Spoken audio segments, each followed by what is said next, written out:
Hey golfers, welcome to Swing Pros Atlanta's private lesson bait.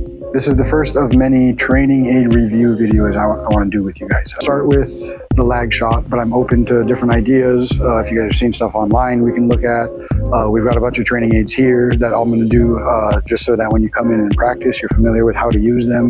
Do they fit for what you're trying to accomplish at that point in time? There's a lot of training aids out there. Some of them are really gimmicky. A lot of them aren't. All of the ones, we're pretty picky about the training aids we have here. All the ones we have here are ones that we really love and are very purposeful and help deliver on what they're trying to do. So this LagShot is a great training aid for most golfers because we all tend to get very fast with our shoulders, our chest, and our arms, and those are all going to be really difficult to manage with a shaft that's really whippy like this. If I was to get really steep in the downswing over the top, as most of us are, all of a sudden I'm whipping this like an axe. Not even whipping, I'm hammering it like an axe into the ground, essentially. I don't have a whole lot of room for error in terms of how far I get my hands ahead of the golf ball. It's gonna leave me with a lot of push slices, which is exaggerated like this. So we'll talk through a couple of swings with it. Like I said earlier, I love it because it makes the club head feel so much heavier.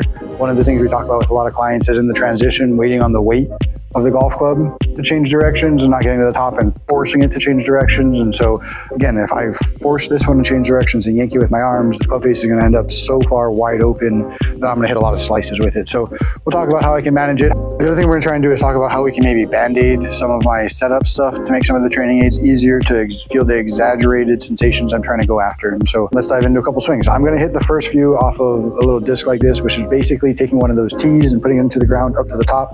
I often recommend practicing like that, especially if you're in a spot where there's it's not great grass. Take out that variable if you can, especially if you're trying to learn something new and see if you're doing it right or wrong, because you don't want your brain telling you're doing it wrong when it's only because of a bad lie. So if you can eliminate that, eliminate it. All right, here at our driving range,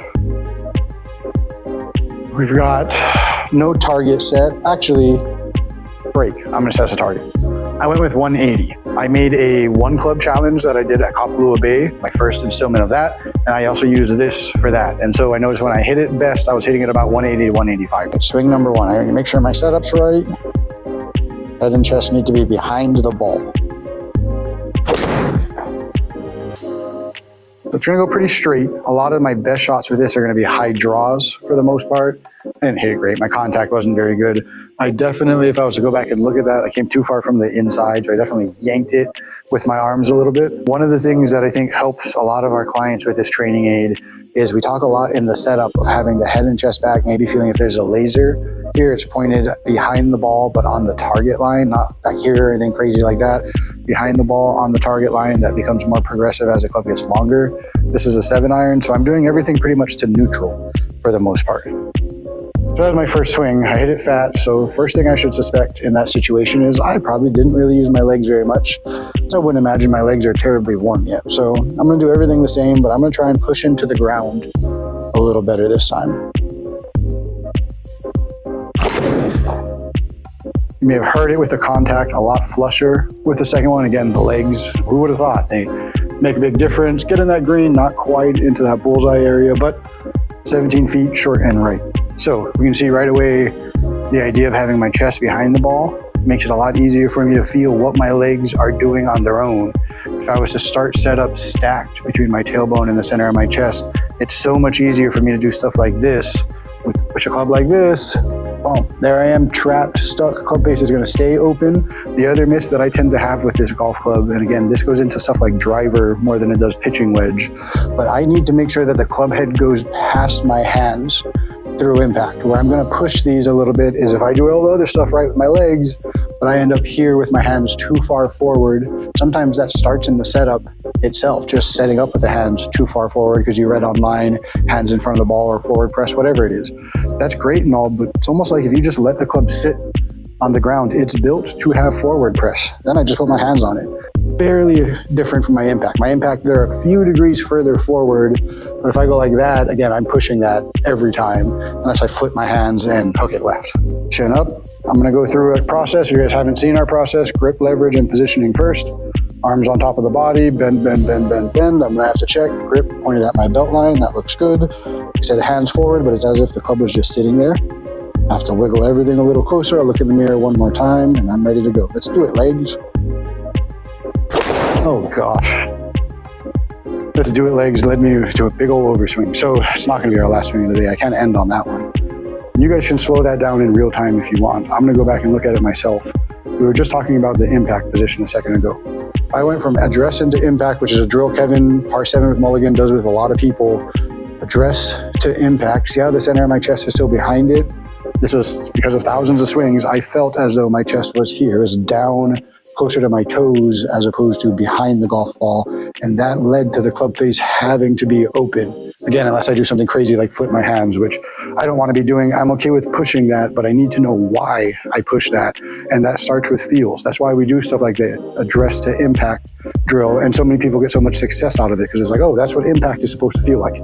So to end on a good one here, I'm going to set myself kind of an address to impact. Matt Wolf does this. Phil Mickelson has something very similar to it. A lot of the best players in the world have at least a little forward press to start their golf swing, get a little momentum, and then start the backswing. And so we're going to do something very similar to that, but we're going to exaggerate it closer to like what Matt Wolf does. All right, look at my process. My grip out, I like that. It gets a little more width to my stance this time to help me not thin it. And now we're going to go impact. So I'm feeling my hands go forward a little, my right palm go down to the ground just a little.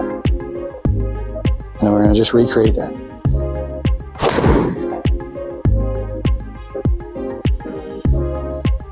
High push. I'm okay with that one. It's not tailing off quite as much as the one before it did, so I can manage that. Now I'm going to grab my 7-iron, and we're going to see if we can just recreate that feel. Turn, chest behind it, let it go past me. Turn, chest behind it, let it go past me. I got to remember, come on, legs. It's only like my 5th shot, so 6th shot.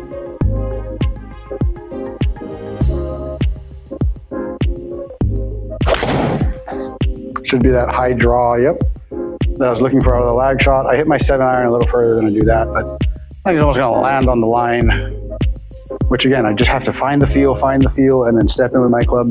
When I'm using a great training aid, it's great to get good at using it, but don't hit more than 3 or 4 shots in a row with it before you go back to your 7-iron, your 5-iron, and get comfortable trying to recreate it until you can't feel it anymore, and then go back to the training aid. It might be 3 with the training aid, 6 with your club, 3 and 3, but don't make it 15 with the training aid, 2 with your club, because we need to be able to reproduce what we're doing.